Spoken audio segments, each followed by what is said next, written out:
Syederalun, Elon Musk dituding berselingkuh dengan Nicole Shanahan, istri dari Sergey Brin.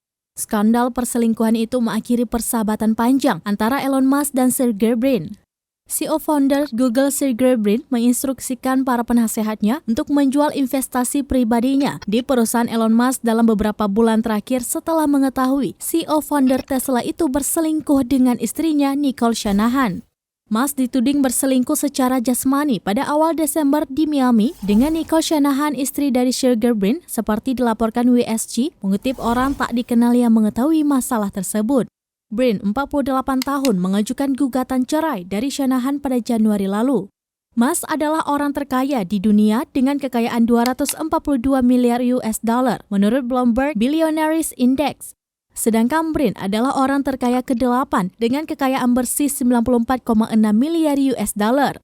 Perselingkuhan Musk dengan Shanahan terjadi pada bulan Desember di Art Basel, Miami, dan Musk di acara lain meminta maaf kepada Brin menurut WSJ.